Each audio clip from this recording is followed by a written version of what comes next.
नमस्कार, मैं Dhananjay Kumar, the public India में आपका स्वागत है। राहुल गांधी गुजरात में है। आज वो दिल्ली आ जाएंगे, लेकिन 2 दिन उन्होंने गुजरात में गुजारे।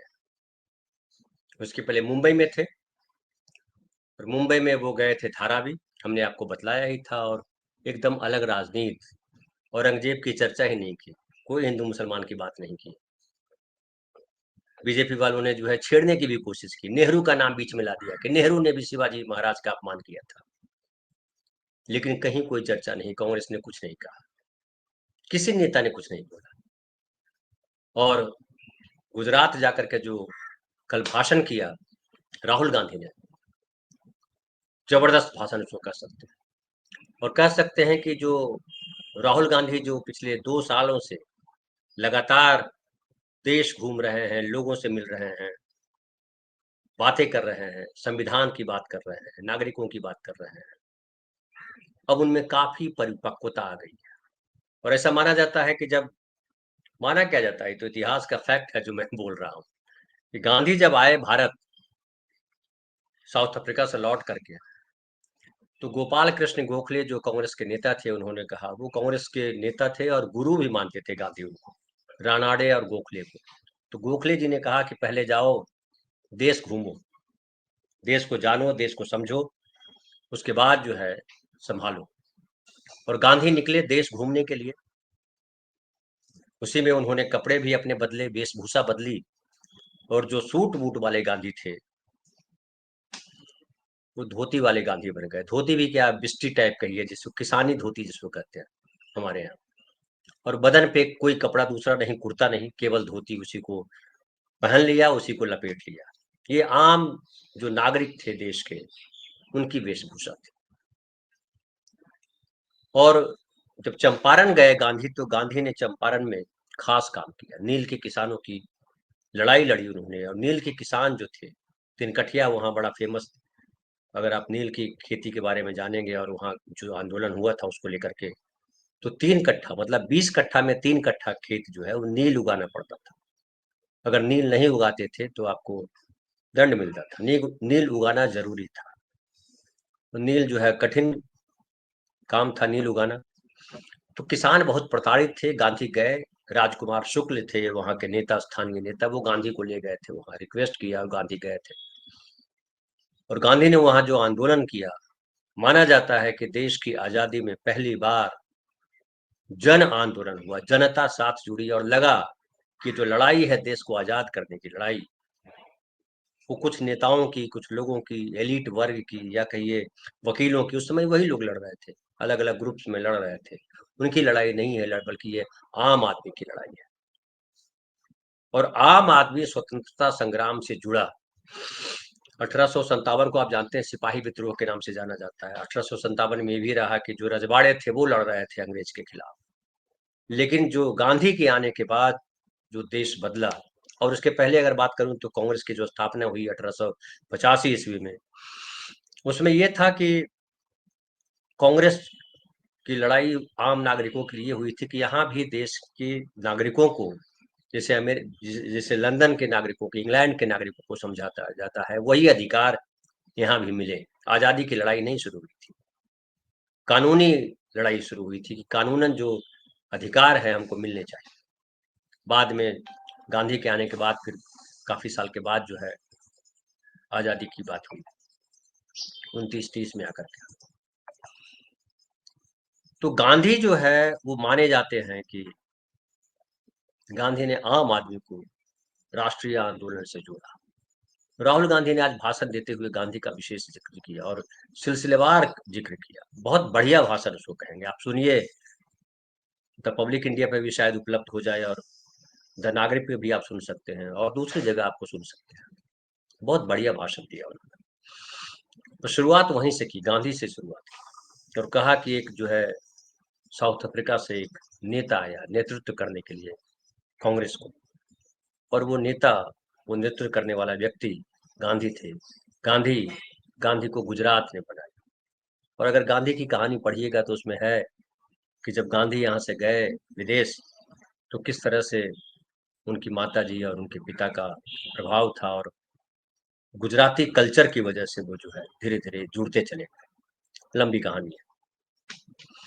तो गांधी के निर्माण में गुजरात की भी बड़ी भूमिका है, ये याद दिलाया राहुल गांधी ने वहां जो गुजरात के लोग, जो कांग्रेस के नेता बैठे थे उन्हें। फिर उन्होंने पटेल का भी जिक्र किया कि गुजरात ने दो नेता दिए, कांग्रेस को दो नेतृत्व करने के लिए नेता दिए, गांधी और पटेल। उसके बाद राहुल गांधी ने यह भी साथ में कहा कि गुजरात की जो जनता है, जो आम नागरिक है, हमें क्यों वोट दे, हमें गुजरात हमारे हाथ में क्यों सौंपे, क्या हम जिम्मेदारी निभाने को तैयार हैं? हम जिम्मेदारी निभाई, हमने, हम जिम्मेदारी निभा रहे हैं। और जिम्मेदारी निभाने से तात्पर्य यह था कि गांधी जैसे आम आदमी से जुड़े, आम आदमी को जोड़ा कांग्रेस से।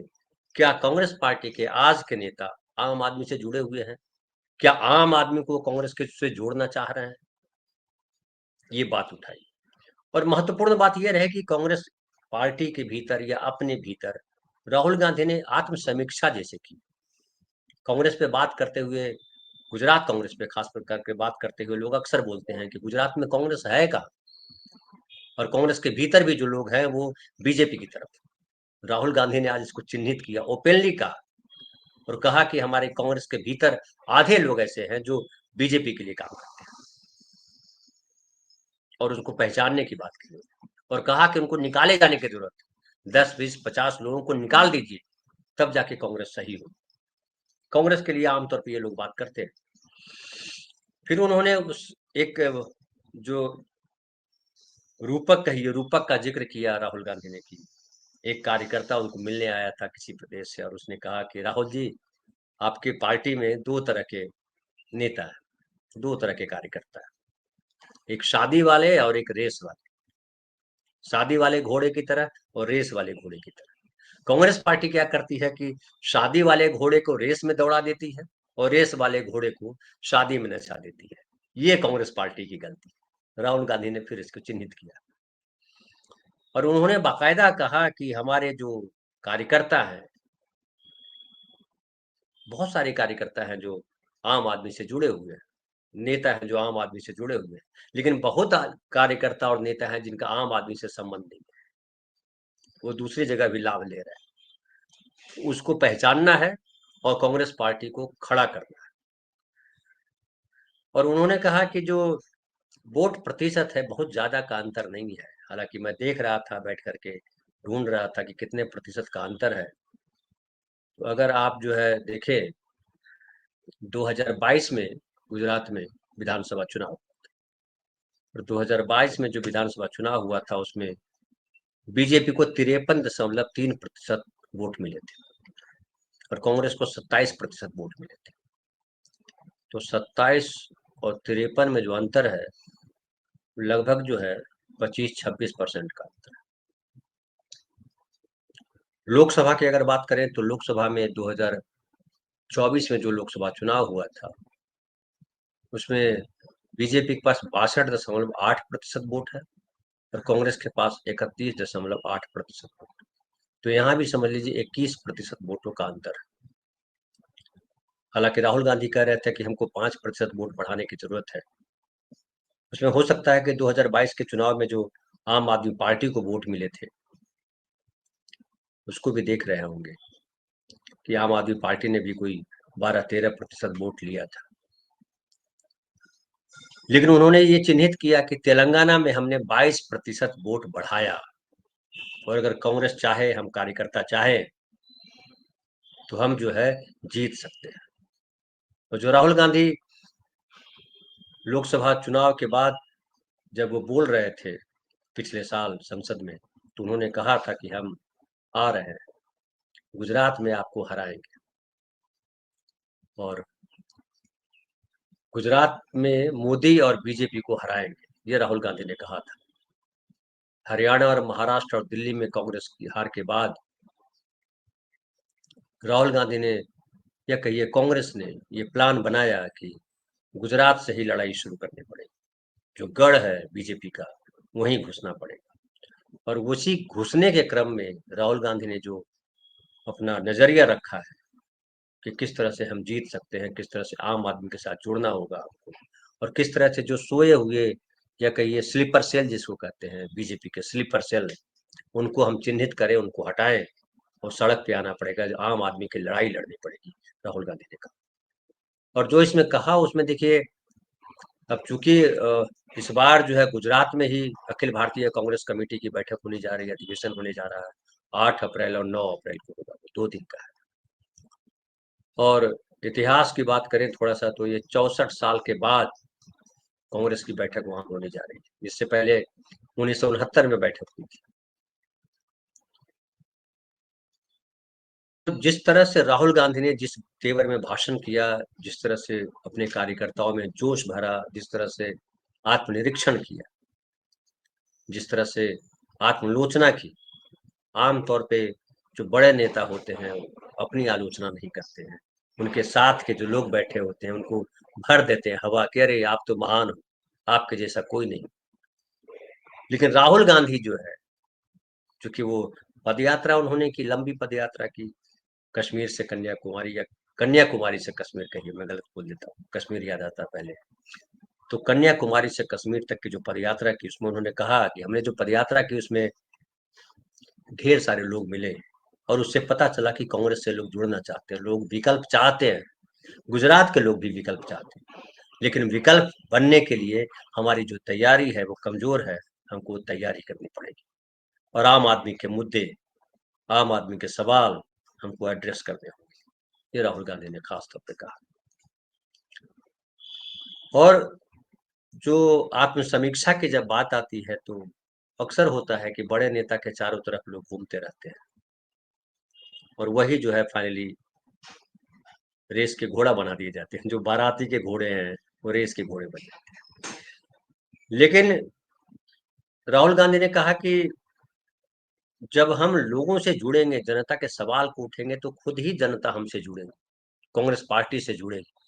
इसमें दो मैसेज है, एक तो आम वोटर जुड़ेंगे हमसे, और जो 2024 के लोकसभा चुनाव में 31% वोट था, क्योंकि बाईपोलर चुनाव हुआ था, और 2024 के चुनाव में एक सीट कांग्रेस को मिली थी, उसके पहले लगातार बीजेपी को जो है वो 1914 का और 1919 का दोनों में 26-26 सीटें मिली थी। गुजरात में कुल 26 सीटें लोकसभा की।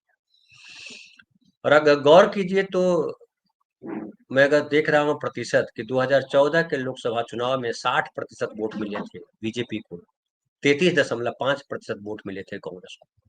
फिर 2019 के चुनाव में बीजेपी को 26 सीटें मिली थी, कुल की कुल सारी सीटें, और 63.1% वोट मिले थे बीजेपी को, और कांग्रेस को 32.6% वोट मिले थे।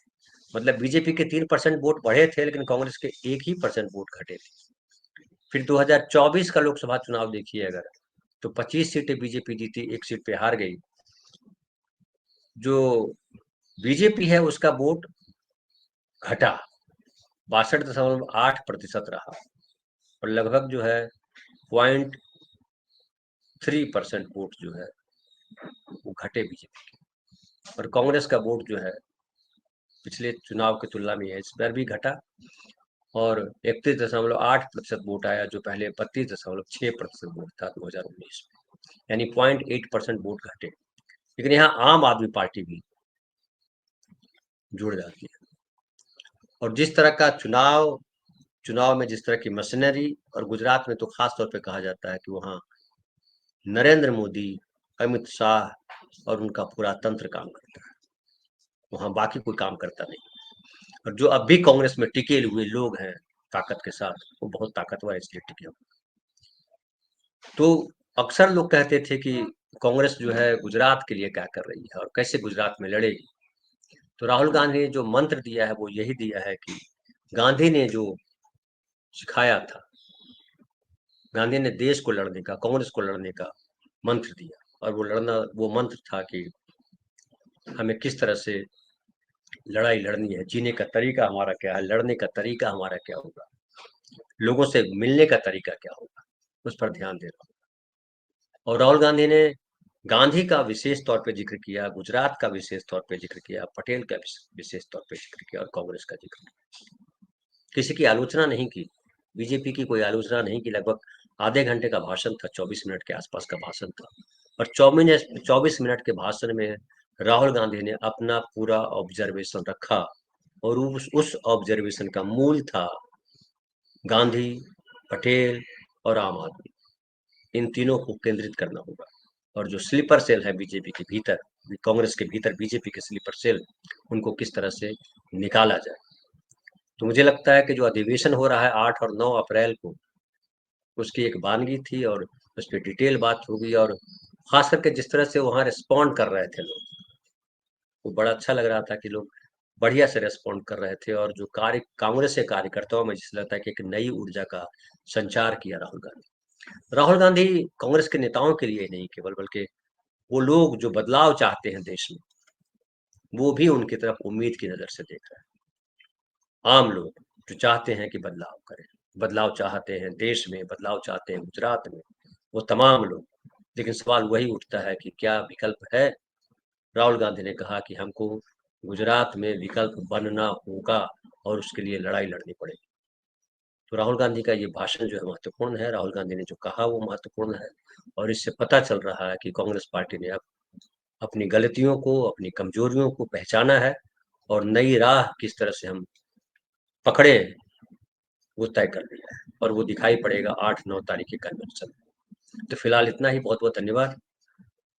और ये भी एक दिखाई पड़ता है कि कांग्रेस पार्टी जो है वो राहुल गांधी उसके नेता के तौर पे अब उभर कर आ गए हैं।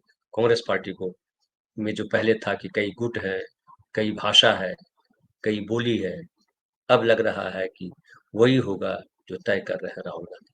और इसमें दलित वंचित समाज सबसे इम्पोर्टेंट होगा। बहुत बहुत धन्यवाद। कल फिर बात करते हैं किसी नए विषय पर।